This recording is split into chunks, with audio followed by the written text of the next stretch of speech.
Welcome to Fox Soul's Black Report, your daily source for Black news, views, and opinions. Today is Thursday, July 21st, and I'm Mimi Brown. And I'm Romeo. I'm Demi Lobo. And on today's report, we have an update on the latest person to test positive for the COVID-19 virus in the White House. We're going to tell you how the Biden administration is responding. Meanwhile, the 8th hearing of the January 6th attack is tonight, an ongoing investigation into former Donald Trump's involvement in the insurrection. And we're going to let you know what the committee's focus will be tonight. Then, how African Americans feel about white supremacy in government agencies and the action steps being asked of the president. Plus, Netflix might start charging you for additional users on your account, and Cardi B wins in a court case against a YouTuber. We have all of that and so much more. This is our voice and our truth, so let's get it.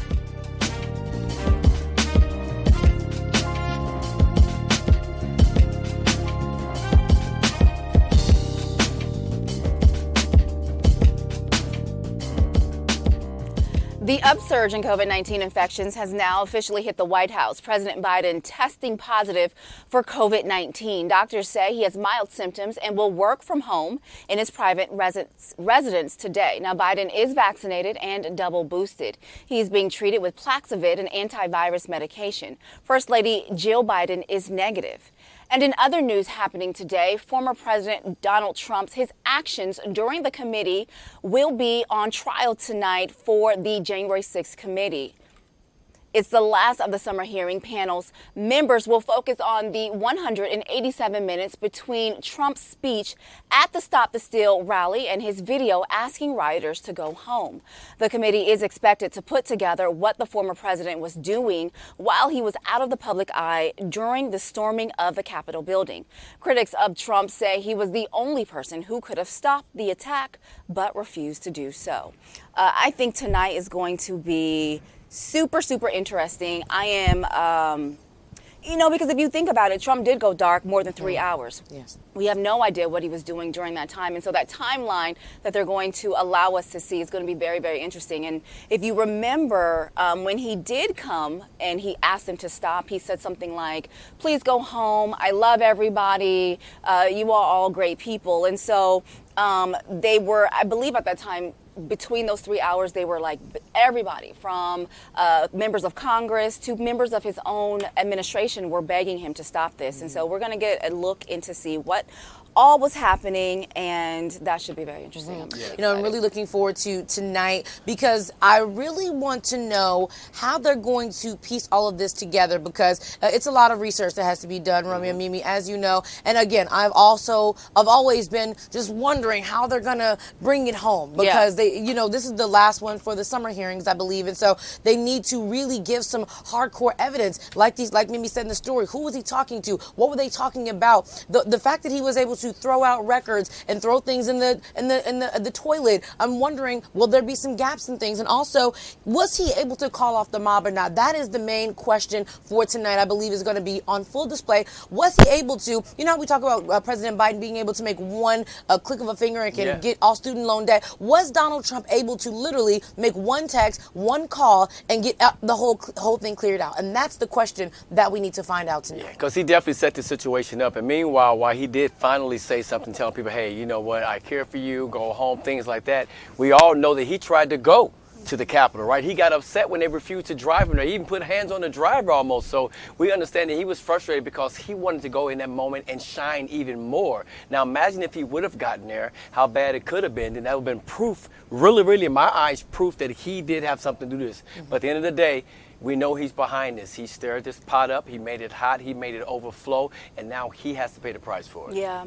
So we're expecting to hear from two former White House officials who served under Trump tonight. Former National Security Council member Matthew Pottinger will testify, and Tim, his one-time deputy, White House Press Secretary Sarah Matthews will also testify. And so they had a front row seat to seeing what went on, what happened. And so he can't be happy about that. No, he can't. So it should be very interesting to see what we learn from tonight. Yeah, and I will say this real quick. Pottinger said he knew he was done when he saw the tweet that Trump put out about Pence, right? About VP Pence. He said that's what really made him sound walking away from the administration. But I really think he'll have a lot more to say on these things tonight. And I want to see how much they dive in and tell tell the truth because you're on the stand. So gotta tell the truth. Rudy Giuliani is being ordered to testify next month as a witness in a grand jury investigation into Donald Trump's attempt to undermine Georgia's 2020 election.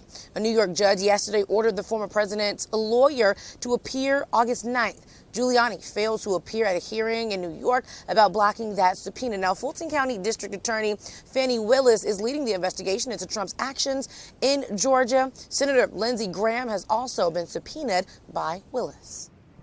The 16 fake electors who took part in President Trump's attempt to subvert the Electoral College are now targets of Georgia prosecutor Fani Willis' investigation. Court documents filed by the Fulton County District Attorney's Office show Willis has informed the people who signed unofficial electoral certificates they are under investigation. Those certificates were sent to the National Archives in an attempt to override the state electors who certified Joe Biden that he won the 2020 election. Now, legal analysts say Fulton County prosecutors may be close to filing criminal charges against the 16 people. The Trump campaign's role in creating fake election documents to overturn Biden's win in Georgia is also coming under scrutiny by the Department of Justice.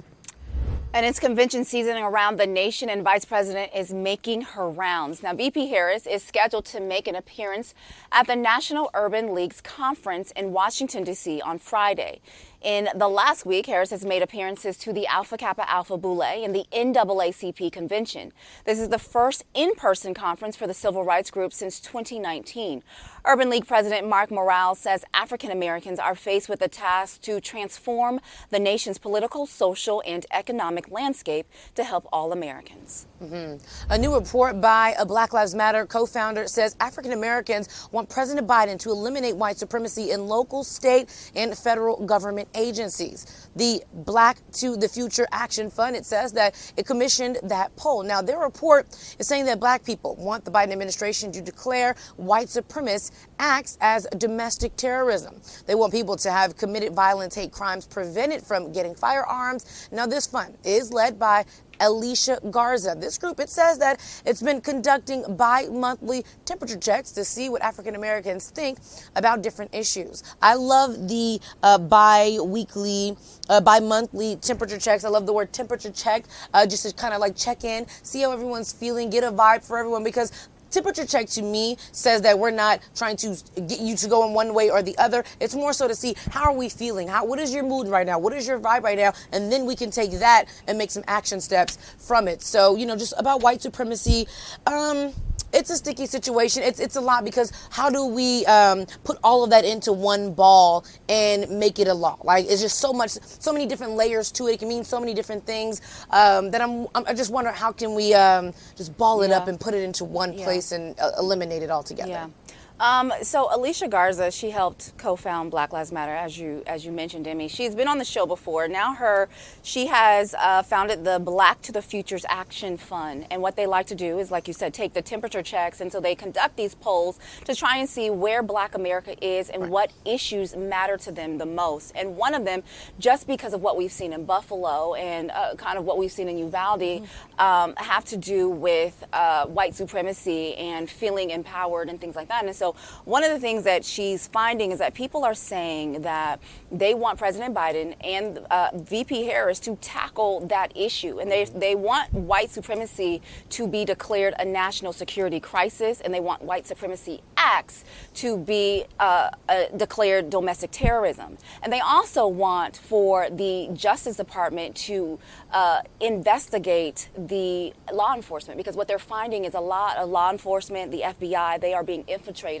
more and more with white supremacists, and it's becoming a big problem. And that's why we're seeing an uptick in a lot of the stories that even we do here on the Black Report about how, Black people are being killed and arrested for basically no reasons at traffic stops. And so I love the fact that she's doing this. And she says that, another one of her things is that one of the polls show that Black people want guns out of the hands of people who they don't belong in. And so we talk about that a lot here, too, on the Black Report. And so I love that she's doing this. I love that. I think you can go to the blackfuturesfund.org or Google it, and you can also participate in making sure that your voice is heard in some of these polls and whatever is an issue to you. And she and her team are working on getting some solutions because she says no one is coming to save us. We have to save ourselves. I love the title Black to the Future because we wonder if we even have a future. We think about what our ancestors went through. We think about during the times of slavery up to now, and yet we feel like we're steady going backwards. So don't get this confused with hate crimes. Yes, we do have that, but this is something totally different. We've been fighting for this for decades, right? We do know that. So there has to be a point, there has to be a situation where we can now isolate and say, this is what the problem is. This is what they're doing. How do they pay the price for that? Because do we even have a future? We see what's happening from the shootings for police, which we talk about those in certain stories. We see what's happening to just us in different cities. You know, how people are being hung all of a sudden, but they're calling suicide. But yet most of them are black men or black women. It's a problem. Yeah. Really. You know, I just feel like, but so many, and not to play devil's advocate here, but I also feel like, Romeo, like you said, some of those examples, white supremacy comes in so many different ways that I'm just wondering, how can we quantify what is white supremacy? Are these white, the Biden administration, is he as a white man going to label every single time we say this is white supremacy? Is that going to be a terrorist act? How are we going to pinpoint which acts are indeed going to be considered white supremacy? But I think that's why they're asking for the Civil Rights Department of the Justice Department to investigate, kind of like what they did in Minneapolis when we saw the police department there and they had that investigative report, that probe, right? So going into a lot of these law enforcement agencies and actually doing the work and interviewing people and looking at their history of their arrests and things like that. I mean, it's a long process, but I mean, we have to start somewhere. And what I like is that they are offering solutions, because a lot of times we're talking about it, but we're not doing anything about it. And so that is what her fund is trying to do, and I think that is amazing. We need more of that. We need more action versus us just talking about it and it just not doing anything or nothing is happening. That is true. All right, so Mason, Superintendent of the Uvalde School District is recommending School Police Chief Pete Arredondo be refired. Now, families of the 21 victims of the Robb Elementary School shooting have been demanding Arredondo be fired for 2 months. Early in the incident, Arredondo was the commander who decided to delay the confrontation with the shooter for more than an hour. Arredondo has been on administrative leave since last month. He has also resigned from the Uvalde City Council seat that he won earlier this month. And Texas Governor Greg Abbott has not been to any of the 21 funerals for the victims of the Uvalde school shooting. ABC News says the documents on the governor's schedule show he has only attended a worship service event for the victims. Father of one of the victims, Angel Garza, says it just goes to show how some people have no compassion for the victim's family. A spokesperson for Abbott says the governor has visited every family who has requested a meeting with him. The ACLU says that the Department of Homeland Security is buying massive amounts of cell location data. The Wall Street Journal says in 2020, ICE and Border Patrol began using location information to track the whereabouts of immigrants who were released from custody into the country. The ACLU says the Supreme Court has ruled that cell phone data is covered by the Fourth Amendment, which protects people from unreasonable searches. They say instead of police agencies getting a court order to search a person's phone, DHS is buying the data to get around the law. The remains of a black teenager who went missing in 2016 were discovered in an Indiana field this week. Kokomo police say Karina McClurkin's remains were found one day after they arrested 57-year-old Flint Farmer.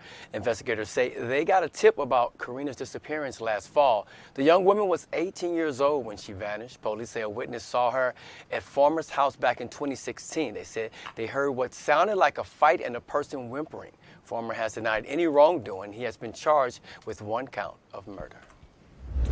And William Burns, the director of the CIA, says the agency will not tolerate racism. This after what appeared to be a noose was discovered outside a secret facility in Virginia.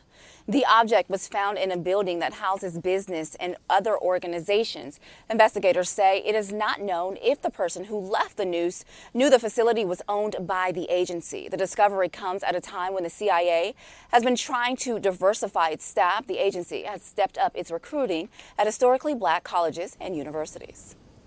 The American Nurses Association is publicly apologizing for the group's history of systemic racism. They issued a formal apology to nurses of color on the group's website. Association leaders say they wanted to identify and acknowledge past actions and address the harms that continue to this day.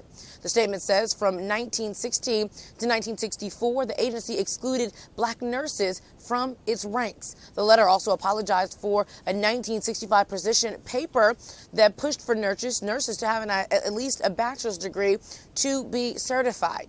During that time, most black nurses attended nursing school that did not offer degree programs because many white universities rejected black applicants. It will soon be against the law for homeless people to sleep under highways or bridges in the state of Missouri. Governor Mike Parsons signed the bill into law over objections from people in his own administration. The law will go into effect New Year's Day. Now, the first offense gets a warning, and the second offense is a Class C misdemeanor, punishable by 15 days in jail or a $750 fine. Cities that don't enforce the law can be sued by the state. A former Baltimore cop who admitted to planting a BB gun on a suspect and stealing money from drug dealers is being sentenced to 21 months in prison. Investigators say Sergeant Keith Gladstone also admitted to orchestrating a drug deal and letting the suspect go in exchange for an assault rifle. But the U.S. Attorney's Office said they could only prosecute Gladstone for planting the BB gun on the man 8 years ago. Now, Gladstone pled guilty to conspiracy to deprive liberty without due process. He then agreed to testify against other corrupt cops, including the notorious Gun Task Force, which was the subject of an HBO documentary and film called We Own This City. Murder charges are being dropped against an elderly convenience store worker who stabbed a man to death in what many call an act of self-defense. The Manhattan District Attorney's Office dropped the charges against Dominican immigrant Jose Alba after an outcry by the public and city officials. Earlier this month, surveillance video showed 61-year-old Alba in a physical confrontation with 35-year-old Austin Simon. The men got into an argument over Simon's girlfriend's EBT card malfunctioning. I think in this case, we had an innocent, hardworking New Yorker that was doing his job, and someone was extremely aggressive towards him. And I believe that after the DA's review, the DA, in my opinion, made the right decision. DA Alvin Bragg made his decision to drop the charges against Alba after meeting with the coalition of corner store workers. In New York, the corner stores called by Latinos are called bodegas. Workers in those stores are often victims of theft and violence. So when we talk about this story here, it's a lot to this story, but I was really happy that, what is his name that was just speaking, the New York mayor, Eric Adams, just spoke out. But it's interesting hearing him speak about convenience workers because he says so much about workers in his city, about, I forgot what the statement was before, about not really caring that much about workers in New York City. So it was kind of interesting when I was listening to him speak about low-skilled workers. Thank you so much to our producer, talking about low-skilled workers and then speaking like a hard-working bodega worker. And it's like, Eric Adams, mayor, it's not really adding up for me. But back to the story here. I'm happy that some justice has come to this story, you know, and I don't know. It's just really sad that people that are just working everyday jobs, trying to make their money, things like this have to happen to them. This was a sad story all the way around, and it's even sadder that someone lost their life. You know, I don't know. I don't know. For this family, I read more about the bodega owner, and he's been in this country for almost 20 years, and he's been a pillar of his community, and he provides for his family. And I'm sorry that he had to go through something like this. Yeah. And I'm also sorry, you know, for the guy who lost his life and his family. I mean, it literally goes both ways. You know, all this because of an EBT malfunction. Yeah. It shouldn't have ended this way at all. Yeah. Not at all. All right, the GoFundMe page for the funeral expenses for a Minnesota man recently killed by police snipers is being criticized by some people online. The page was set up for Andrew Sundberg. The campaign has surpassed its $20,000 goal. Sundberg was killed by police after a standoff at an apartment building last week. Police were called to his apartment after they say Sundberg fired a gun through a neighbor's wall. Now, his family says Andrew was suffering from a mental breakdown, but online critics say GoFundMe should not allow the campaign. They say the company should ban the campaign just as they did for Kyle Rittenhouse, the man who killed 2 protesters in Kenosha, Wisconsin in 2020. Is it Kenosha? Kenosha. My bad, guys. Sorry about that. 2 different things we're talking about here. We're talking about an underage where his parents took him there with a gun that he shouldn't have had. He was walking the streets. We have police officers, we have military people that's out there taking care of that. He did not need to go lend a helping hand and take 2 lives. Here was a man that had a mental illness, and it was so unfortunate what happened. Yes. The good thing is, no one else was killed when he shot through that wall, but his life should not have been lost for that. Yeah. 2 different things. I agree, Romeo. Very well said.